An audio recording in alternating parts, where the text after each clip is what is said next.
Qu'est-ce qui fait le bonheur? Moi, je dirais l'amour.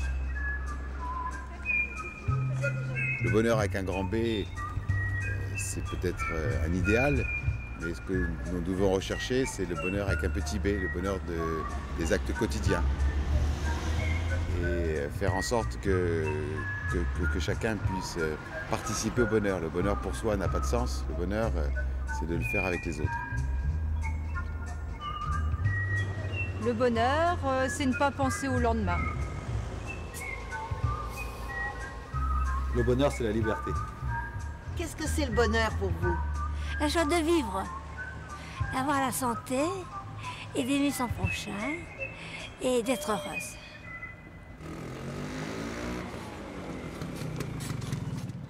Le bonheur pour moi, c'est d'exister, de vivre, et puis aussi de disparaître, de mourir, d'être oublié.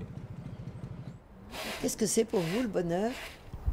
D'avoir du travail pour être heureux, d'avoir des sous.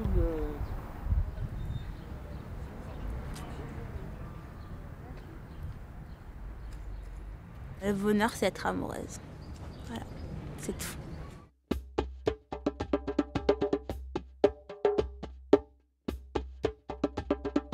Le bonheur pour moi, c'est faire ce qu'on aime, faire ce que j'aime, la danse.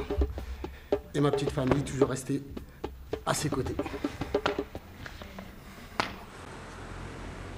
Alors le bonheur pour moi, c'est Jésus, c'est Dieu. C'est tout. Voilà. Le bonheur, c'est maintenant. C'est cette journée.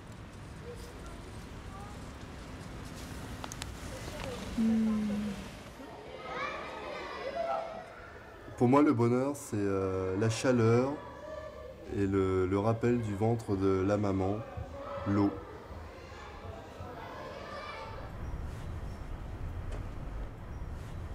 Qu'est-ce que c'est le bonheur?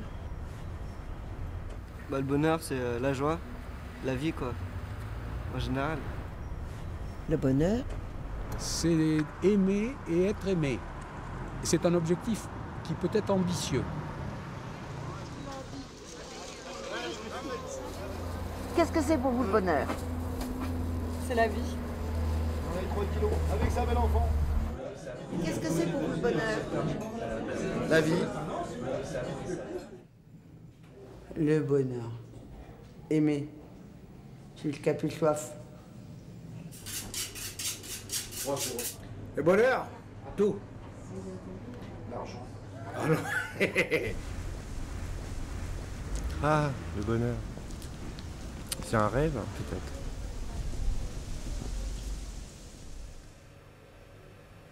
Je crois que le bonheur, c'est juste l'instant présent, même si on s'en rend pas toujours compte. Vous avez une définition du bonheur?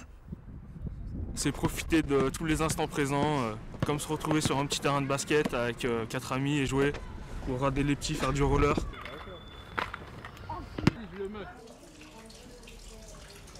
Le bonheur, c'est la famille. Une famille unie avant tout, et les enfants et les petits-enfants. Qu'est-ce que c'est pour vous le bonheur? C'est de donner aux autres. On vous dit bonheur, vous dites quoi? La santé, le travail, tout ce qui va avec. Et le bonheur? Je dirais d'être tranquille, je sais pas. J'en sais rien, je connais pas trop ça.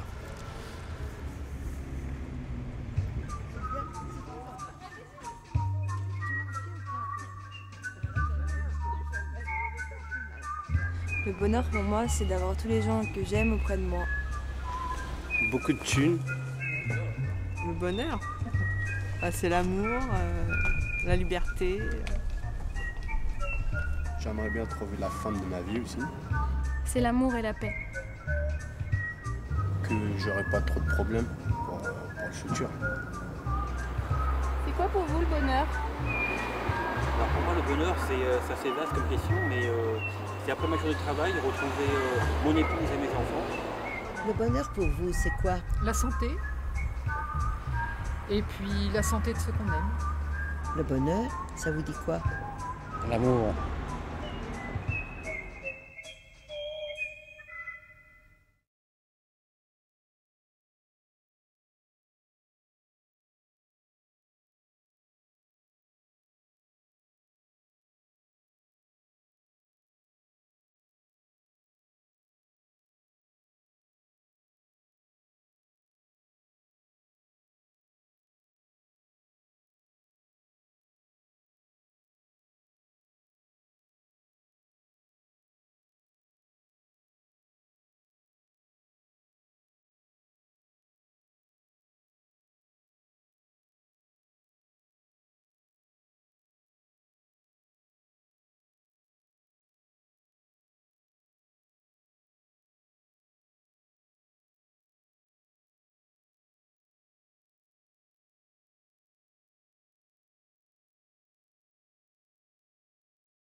Moi, la première fois que j'ai vu Le Bonheur, j'avais l'impression de voir un mélodrame.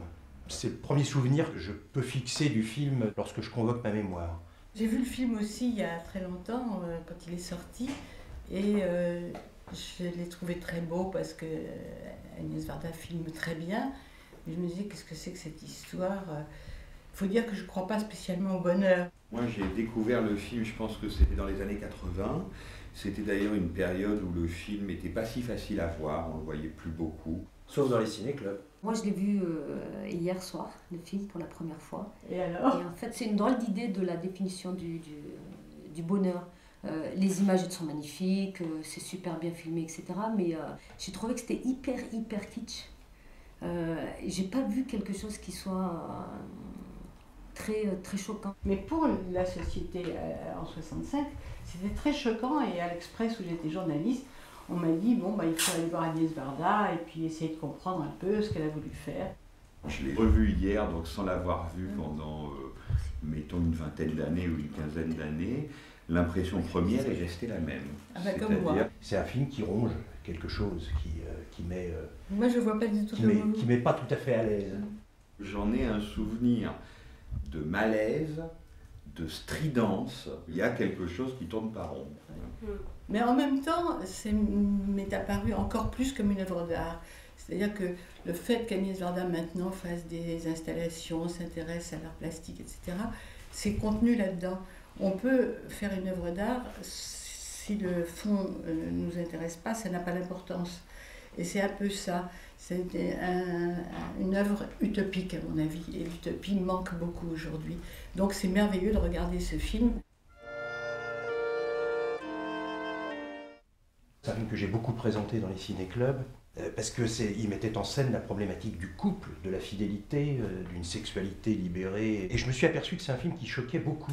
Qu'est-ce qui a le plus choqué à cette époque? C'est un drame quand même qui est au milieu et qui a énormément choqué parce qu'il était filmé d'une manière très jolie, très douce. Exactement, c'est-à-dire qu'il y a un très fort contraste, mais je pense qu'on va beaucoup y revenir, entre le côté chromo du film, enfin presque le début avec la nature, la famille et Mozart. Et la fin. Dès les premières images, je voyais tout de suite une sorte de famille idyllique, un papa, une maman, deux beaux enfants, un garçon et une fille d'ailleurs. Forcément. Donc le choix du roi, comme on dit. Et à chaque fois, donc on les voit, ils se tiennent la main, ça fait très bonheur familial, tout est lisse, tout est...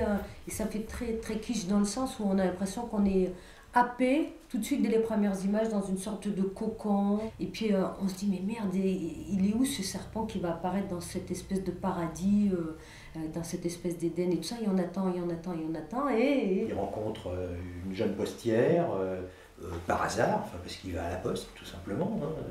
Il la regarde d'une autre manière que la manière dont avec le temps il regarde sa femme tous les jours. Elle a l'air plus sexy, plus glamour, plus moderne. Par raison. Et elle se déclare plus libre. Elle aime la liberté. Ah ben, le dialogue quand elle lui dit qu'ils vont coucher ensemble est génial. C'est « je suis libre, tu n'es pas le premier, tout va bien ». C'est vite fait.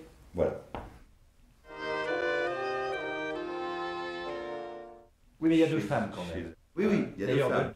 Mais c'est pas un film sur l'adultère. Gérard a raison, je trouve que c'est pas un film sur l'adultère, c'est un film mais du jardin d'Éden. Voilà, c'est le paradis terrestre. Il n'y a pas eu la chute, je crois que ça a été il n'y a dit, pas eu ça, la faute. Du paradis Et terrestre. ce qui est très fort dans le film, c'est que comme du coup il n'y a eu ni chute ni faute, il n'y a pas de morale, mais ça va plus loin que ça. C'est un film sans choix. Aucun de ces personnages n'ont l'air de se poser de questions. C'est un peu inquiétant parce que dans tout couple, il y a des heurts, il y a des crises. On ne sent pas, il n'y a pas d'accroche qui permette d'enclencher une dispute ou quelque chose un désaccord. Ce qui est très rare au cinéma parce que c'est l'essence même de la dramaturgie. Une dramaturgie sans conflit, c'est difficile. Là, il n'y a pas de conflit dans le film. Ce monde d'avant la chute, d'avant la faute est complètement édénique et je m'excuse d'une fadeur extrême. Mais vous excusez auprès de moi qui pense la même chose. Mais d'une fadeur extrême. Oui, mais c'est là où et c'est pour ça qu'Agnès a eu l'intelligence d'accuser encore le côté chromo, le côté lisse. Ça inquiète ou ça endort? Oui. Ça inquiète ou ça endort? Oui. Au bout de 60 minutes, Après qu'ils aient fait l'amour, il se réveille, il est seul, et il n'y a plus la musique de Mozart. Il la cherche avec ses gamins, il voit la gueule des pêcheurs qui, comme souvent chez Agnès, ont tout d'un coup des gueules absolument banales, quotidiennes, c'est pas des monstres, mais il y a un malaise.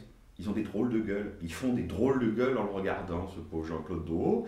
Et là, tout d'un coup, on est dans la faille, quoi. Il y a quelque chose, là, le chromo, chouf. La seule chose de réel dans cette histoire, c'est que la femme crève.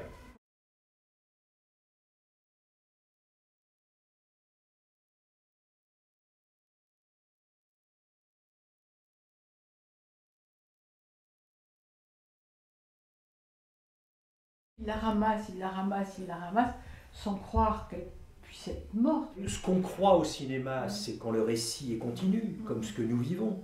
Et là, d'un seul coup, le fait que le récit soit fragmenté, répété. On sent bien qu'il n'arrive pas à admettre la réalité, la mort physique de sa femme. C'est là où il y a l'irruption du réel, c'est là où le film se coupe en deux. Là, il y a une véritable rupture, la noyade marque quelque chose, et plutôt que de se révolter, elle a cet accident, ce suicide ou cet accident. Quand la femme se suicide... Vous êtes sûr qu'elle se suicide? Il y a quand même ce plan extrêmement bref, où on la voit en train d'essayer de s'accrocher à une branche et peut-être de sortir de l'eau. Donc, à mon avis, ce plan induit qu'elle sait peut-être accident ou suicide. Après tout, les coïncidences existent, ou il n'y a pas de coïncidence, mais elle était peut-être tellement troublée qu'elle a raté une marche et elle est tombée à l'eau. Si c'était un accident, ce serait un accident psychosomatique. Un suicide par défaut. Un suicide par défaut, oui. On peut adopter l'idée du suicide, je crois. Enfin, on ne comprend pas très bien comment un suicide, une chose aussi énorme, est traité dans la continuité d'une histoire comme un conte de fées. La seule scène violente, à la limite, je dirais, c'est quand non pas quand la femme se suicide, mais c'est plutôt quand le mec il dit à sa femme, et ça j'ai trouvé ça extrêmement violent pour moi en tout cas, quand il dit à sa femme qu'il lui annonce en fait qu'il est infidèle et qu'il lui demande d'accepter. Il lui dit mais si ça te rend plus heureux et tout ça, c'est sa réaction de femme soumise qui m'a beaucoup choquée. Et en fait, en définitive, elle n'accepte pas du tout puisqu'elle va se jeter à l'eau.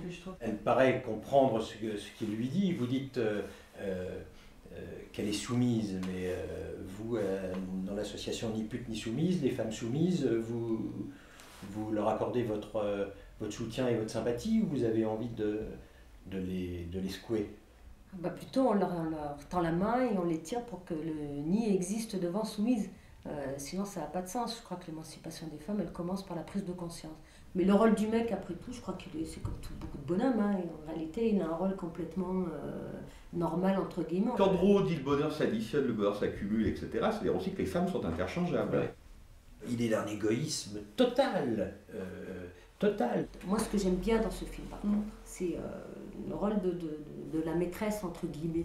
C'est bel et bien une femme qui s'assume complètement dans ses désirs, qui le revendique et qui l'affirme ouvertement. L'une est soumise, l'autre pas. Exactement. Là, elle est très moderne, celle-là. Ouais, je crois qu'elle est seule, ce personnage-là cristallise la modernité. Voir le film cette semaine m'a pas paru un acte rétrospectif. J'ai vu un film résolument moderne. C'est aussi un film qui est extrêmement culotté dans sa forme. Le sujet est très prenant et on ne parle quasiment que de ça, mais c'est un film qui travaille sur deux types de montages différents. Selon les lieux où on se trouve, on a un montage qui est plus ou moins rapide. Lorsqu'il est seul dans l'appartement avec la postière, le montage n'est pas le même que quand ils sont en famille dans les sous-bois. C'est un montage qui est plus rapide, l'éclairage est beaucoup plus cru, il y a des esthétiques qui s'entrechoquent un petit peu. Peut-être est-ce que c'est aussi une manière d'exprimer les deux univers, enfin c'est même vraisemblablement ça. Le film pourrait s'appeler d'un certain point de vue théorème, tellement il a quelque chose en plus d'ouvertement expérimental. Quand ils se rencontrent, les séries comme ça, des chants contre chants, clac clac, les allers-retours extrêmement rapides, il y a des trucs qu'on voit jamais au cinéma. Quand je parle de chromo, fondu au rouge, fondu au bleu, fondu au vert, fondu au jaune, je crois même qu'il y a des ouvertures au rouge. Il y a deux types de montage qui on est, et là je pense, alors c'est peut-être le côté, la peinture aussi chez Agnès, c'est pas une logique réaliste, c'est pas du tout une logique psychologique, Ça peut être aussi une logique chromatique. C'est pour ça que je dis chromo, pas uniquement en mauvaise part, bien sûr, mais vraiment une logique chromatique. C'est très beau parce que c'est intemporel. Mais en même temps, c'est c'est pigmenté de toute une série de petites informations qui situent bien le film dans son temps. Il y a une affiche à la Poste qui dit, en gros, montrez la télévision à vos enfants, ça leur ouvrira l'esprit. Ou un truc comme ça. Enfin, il y a une pub éducative pour la télé. Quand on voit ça 40 ans après, à l'époque de la Starac, là, c'est la bulle spatio-temporelle, quoi. Mais en 65, Frédéric, la télévision, c'était l'ORTF, et la mission de l'ORTF, c'était informer, éduquer, distraire. Mais complètement. Aujourd'hui, c'est distraire. Tu vois, en 40 ans, c'est abrutir. De toute façon, dans cette famille, on la voit jamais, la télévision. On est quand même dans les années 60, on est en plein cœur des 30 glorieuses. L'industrialisation est massive. La campagne existe encore. Dans la banlieue où je suis né, où j'ai été élevé et éduqué, il y avait encore des fermes avec des vaches, des poules et du foin. Et il y avait des petites boutiques, des quincailleries, des ateliers. On travaillait avec l'oncle, on travaillait en famille, mine de rien. Et là, on ne le voit plus aujourd'hui. Hein. C'était des petites entreprises. Aujourd'hui, on a affaire à des trusts, à des holdings. Et par exemple, le métier qu'il fait, c'est-à-dire une petite entreprise familiale de menuiserie où quand même les rapports entre les gens sont exquis, mais exquis, c'est-à-dire que parce qu'il est veuf, on va lui demander l'autorisation d'allumer la radio, pour savoir si ça ne le dérange pas. Enfin, c'est des rapports quand même d'un tact, d'une finesse, d'une subtilité. Voilà, beaucoup de respect. Donc petit artisanat, en plus menuisier, avec tout le côté, la table faite de ses mains, la valeur du travail, ce que je disais tout à l'heure, le compagnonnage, on sent ça dans le film. Il est quand même indépendant, il gère son temps et son travail, mine de rien. Donc quand on est ouvrier, jusqu'à nouvel ordre, on est dans une usine, il y a une cadence, il y a aussi un groupe, c'est un lot collectif, un rapport au social qui est différent. On n'a pas la même lecture de la société. Pour lui, la société, c'est sa famille. Si c'était un ouvrier, à mon avis, il serait tellement crevé qu'il ne s'inventerait pas des histoires d'infidélité, il ne se taperait pas une autre meuf, c'est clair. Mais tu vois, là c'est intéressant cette conversation un peu sur les professions, le social, etc. Parce que 40 ans plus tard, ça a achevé d'abstraire le film. La fin du film est terrifiante. Il y a eu l'éclatement quand même d'une cellule familiale. Il refait sa vie, comme si rien ne s'était passé, hop, les mêmes enfants, une autre femme, mais c'est pareil. Là où elle me semble courageuse, c'est de reprendre 2 enfants. C'est à nouveau un noyau familial reconstitué. La femme a changé, ce n'est plus la mère des enfants, mais tout est pareil. Et là, d'un seul coup, ce droit immédiat à un autre bonheur, à un nouveau bonheur, on a du mal à l'avaler. Ouais, c'est vrai, tout à fait. C'est assez difficile à avaler. Et c'est un conte cruel. C'est un conte cruel. Et d'une cruauté extrême. Et puis ce que dit le film, ça agace les nerfs. Mais qu'est-ce qui fait que prendre plus de plaisir ou plus de bonheur lorsqu'on vit en couple enlèverait une partie du bonheur et du plaisir qu'on a dans ce couple? De plus en plus de bonheur. C'est le désir de l'homme qui est tout le moteur du film. C'est ça qui est tuant. Et c'est là où je trouve que c'est d'un anti-féminisme total. Et c'est là où il y a une gageure dans ce film aussi, c'est que toutes les objections tombent, ne serait-ce qu'en le regardant. Par la beauté de l'image, par la beauté de l'art, par le rythme, par l'invention. Sur son côté colorié, sur son côté imagerie, sur la naïveté d'Agnès dans le traitement des situations et des personnages. Fausse naïveté. En fait, c'est là où le film est tellement fort, voilà. Et pour le dire franchement, est tellement pervers. Mais oui, on peut le dire comme ça. C'est un film d'une infinie perversité. Oui, Rivette avait dit d'ailleurs, c'est un crime parfait, cette histoire de bonheur. C'est bonheur plus. De plus en plus de bonheur, il n'a qu'un but, c'est son plaisir. Donc c'est une drôle d'idée du bonheur. Il y a un film immense de Max Ophuls qui s'appelle Le plaisir, et non pas le bonheur. Bon. Et le dernier mot... Le bonheur n'est pas gai. Voilà, il y a quelqu'un qui dit « Mais monsieur, le bonheur n'est pas gai ». Et je pense que le film d'Agnès est presque un film d'analyse de cette phrase. Le bonheur n'est pas gai. Le bonheur n'est pas gai. Ben, le bonheur n'est pas gai. Le bonheur n'est pas gai.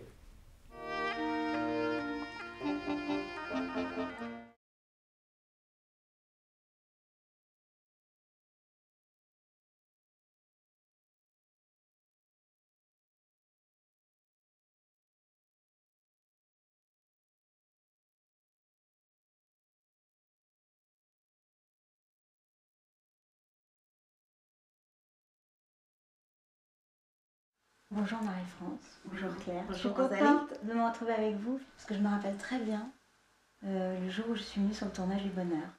Oui, nous aussi on se rappelle très bien de ton arrivée avec Jacques. Moi je me rappelle, je suis venue en DS et j'avais mis une très jolie robe avec un jupon en tulle. Donc j'étais impressionnée d'aller voir Agnès sur son tournage. Et comme j'avais 6 ans, je pense que c'était la première fois que je réalisais vraiment que c'était son métier. D'ailleurs le tournage c'était une scène avec toi. Claire, et bizarrement, tu étais aussi là. On n'a eu aucune scène ensemble, mais non, peut-être mais que... tu vois, dans la maison... On s'est croisés juste sur le marché. Sur le marché, oui, c'est vrai, tu as raison. Et puis, moi, j'étais là le jour où il y avait la scène du mariage, et pourtant, je ne tournais pas dedans. Donc, c'est peut-être là, c'est ce jour-là. On est retrouvées là, toutes les deux, longtemps après, sur un film quand même assez particulier. Et je me suis posé la question en voyant le film, comment vous aviez vécu l'une et l'autre le rôle de la vraie femme et de la deuxième femme, de l'autre femme. Le jour où j'ai signé mon contrat avec Agnès, c'était le plus beau jour de ma vie, quoi. Quand tu es une jeune comédienne et tout d'un coup tu tournes avec un metteur en scène de la Nouvelle Vague dont on parle et tout, tu te rends compte, c'est extraordinaire, c'est extraordinaire. Et puis toi Claire, finalement d'avoir tourné avec ton mari et tes enfants, c'était une vraie aventure. Moi, c'était ma propre vie, mais en même temps, c'était pas tout à fait mon histoire. Alors, je veux dire, j'avais très peur qu'on se rende compte que je n'étais pas comédienne. J'avais très peur de ça. Mais en même temps, il n'y avait pas d'ambiguïté. Mon mari avait déjà tourné, donc si tu veux, j'étais déjà habituée à faire le dédoublement. Je ne disais pas c'est mon mari. Est-ce que tu t'es pas un petit peu posé la question que ça pouvait remettre en question même votre relation de couple? Mais si, bien sûr, c'était une interrogation, mais en même temps, je me disais, pourvu que ça ne m'arrive pas. C'est tout. Je crois qu'on pense moins à ces choses-là quand on a 22 ans. C'est après. Est-ce qu'on peut accepter quelque chose pour le bonheur de l'autre que nous, on n'aime pas? Ou tout simplement le fait qu'on est confronté dans la vie au désir de l'autre. Il est amoureux de l'autre femme. C'était très beau la façon dont il lui explique qu'il a vu un pommier à côté. C'était difficile de résister. Mais on est toujours confronté à ça. Ah, le pommier, on se l'est sorti pendant des années, on rigolait avec cette histoire. Ça a été un dialogue qu'on s'est dit souvent. Dans cette fameuse scène où il lui parle de sa relation avec Émilie, elle est d'un seul coup, elle est envahie par et de l'amour et de la générosité et peut-être aussi une tentation d'angélisme. C'est une très belle scène, c'est magnifique. Parce qu'on se dit, elle est formidable, cette femme, elle accepte tout, elle est pleine d'amour, comme ça. Et puis, à un moment donné, il s'endort, et elle a ce regard comme ça, un peu dans le vague, et là on se dit, il y a quelque chose qui ne va pas. Et quand il se réveille, il ne la trouve pas. On sait qu'il s'est passé un drame, on le sait tout de suite. Elle a été faible. Oui. Moi, je pense qu'elle s'est suicidée, qu'elle est tombée dans l'eau exprès, non? Moi, à sa place, j'aurais pas fait comme ça. D'abord, il y avait les enfants. Je ne serais pas partie me noyer, jamais. Moi, je pense qu'elle est tombée dans l'eau. Non, je crois pas. Non, tu crois pas, toi? Non. Dans le film, c'est aussi émouvant quand tu n'es plus là et que toi, Émilie, tu reprends le rôle. Ouais. Tu reprends, je dirais même pas, tu reprends la place de l'autre femme. Et il n'y a pas de questionnement. C'est comme ça, c'est naturel. C'est ce qui a beaucoup choqué à l'époque. Il y avait des discussions quand on allait présenter le film en province ou ailleurs. Les gens étaient horrifiés. Ils disaient, mais c'est un monstre d'égoïsme. Comment sa femme vient de mourir? Il est là, il reprend une vie. On la voit en train de faire de la pâtisserie, d'aller chercher les enfants à l'école. Et lui, ça ne lui pose pas de problème. C'est pour ça que ça a prêté à tellement de discussions. C'était incroyable. Les gens qui étaient pour, les gens qui étaient contre. C'est fou les discussions qu'il y a eu. Bon, je trouve que l'histoire est finalement extrêmement moderne. Moi, je connais plein de gens qui ont adoré le film. C'était une... Non, mais ce film s'appelle Le Bonheur. Est-ce que tu te retrouvais de l'autre femme? L'autre femme, elle est dans le prolongement de la première. Oui, le personnage d'Émilie est formidable parce qu'au fond, elle l'aime vraiment. Elle reprend ses enfants, elle est là. Elle veut le bonheur de l'autre. Oui, c'était très, très joli, très léger, très, très Mozart. Non, si, j'aimais beaucoup, mais moi, c'est ce que je vivais à peu près, quoi. Tu vivais comme ça chez toi, en fait? Non, mais est-ce qu'avec le recul, tu te dis que ce film vous a aidé à finalement à être un couple et à traverser les années à ce parcours de vie? Je n'y ai pas pensé avant, mais tu as raison, parce que comme on racontait beaucoup l'histoire du pommier, ben voilà, quoi. À avoir de l'humour par rapport à ça, oui. Ce film nous a aidés, c'est sûr. Ça, je trouve ça vachement émouvant, si tu veux. Oui. De 40 ans après, vous êtes toujours mariés, vous êtes toujours ensemble. Oui, ça qui est presque bien. 45, je suis de Oui, 45, bon d'accord, 45. Oui, non, mais c'est comme ça, il faut te dire bon, hein, il n'y a pas de mode d'emploi, c'est comme c'est l'artisanat, c'est comme le tricot, il faut 2 aiguilles, puis on tricote, et puis voilà. C'est joli quand même. Mais bon, un fil peut enlever tout le tricot aussi, je sais pas. Quand le film est sorti, d'abord il a eu un succès en France, et il a surtout eu beaucoup de succès aussi à l'étranger. Moi j'ai beaucoup voyagé avec ce film, avec Unifrance Film. Ouais. Ça fait partie des choses formidables de ce film. En Argentine, le film a duré 9 mois, tenu 9 mois à l'affiche, ça s'appelait La Felicidad. Et c'est vrai que j'ai été invitée plusieurs fois là-bas, pour ce film. Au Japon aussi, il a duré 1 an dans un film. Ah oui, ça je savais. Et je suis allée par hasard avec Jean-Claude. Et à la sortie de l'avion, il y a quelqu'un qui m'attendait avec un gros bouquet de roses. Et moi qui n'ai jamais fait de cinéma de ma vie, ça m'a fait drôle. C'était sympa.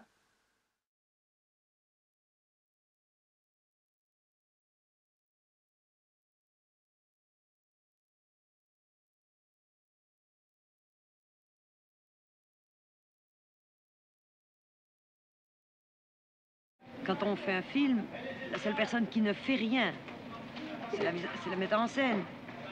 Non mais je veux dire, c'est un problème de résistance nerveuse, de, je sais pas, peut-être de fatigue, de réflexion, de concentration d'esprit, d'organisation, enfin tout ce qu'on veut. Mais, par exemple, les machinistes c'est difficile, les électriciens c'est difficile, mais les metteurs en scène ils font rien.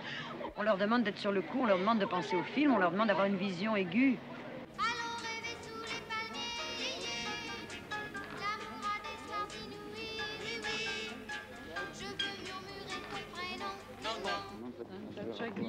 Allez, encore une répétition.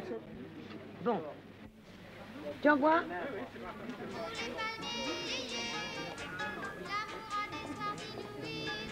Allez, travelling.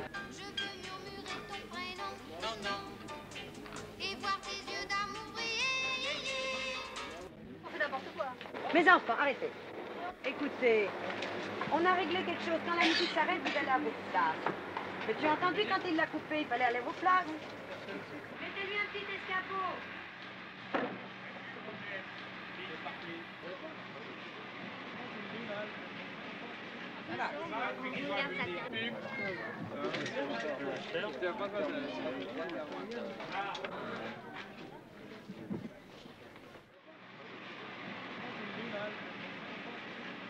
Elle se retourne vers toi, là.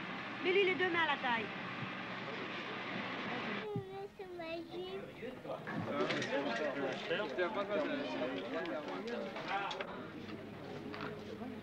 Oui, mais c'est ça, mais il est pareil en haut. Baisse un poil, voir l'ambiance. Là, on est bon, là. Attends, là, on n'a pas de pied. pied, là.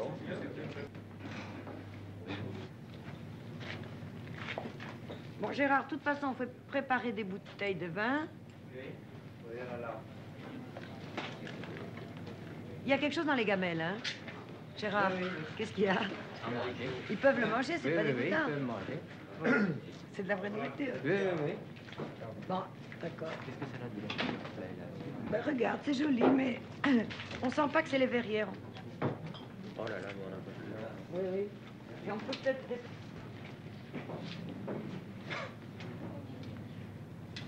Qu'est-ce qui se passe après quand il bouge? Bon, allez, on va le faire en bougeant un petit peu, voir alors. Tu amènes les gamelles. Ta chaise, elle est là au départ. Oui. Bien, mais ta chaise, elle est comme ça. T'es assis, comme ça. Un petit. Hein? Oui, ça fait rien. Bon, dis-moi, le reflet que j'ai... Il est pas ici? Mais là, il y a pas de reflet. Ah, je sais pas, il y en avait pratiquement. Ah, mais...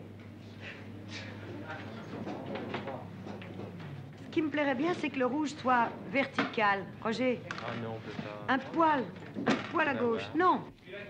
Oui, mais un poil à gauche, c'est pas une question de... Voilà. C'est ouvert, moi? Non. J'ai changé de... Voilà, c'est bon, c'est bon. Ah non, il a un poil trop. Juste. Ah oui, je comprends. Je vais redresser Là, ça. voilà. Non, il y a encore de bien, non? Ah ouais, non, c'est bien, là, maintenant. On a la bulle. Merci, très bien. Celui du haut, je vais faire c'est l'ambiance, je vais la fermer. Le bonheur, qu'est-ce que c'est pour vous, Agnès Varda? Précisément, en ce moment, c'est un film. Beaucoup de travail. Beaucoup de plaisir aussi d'ailleurs.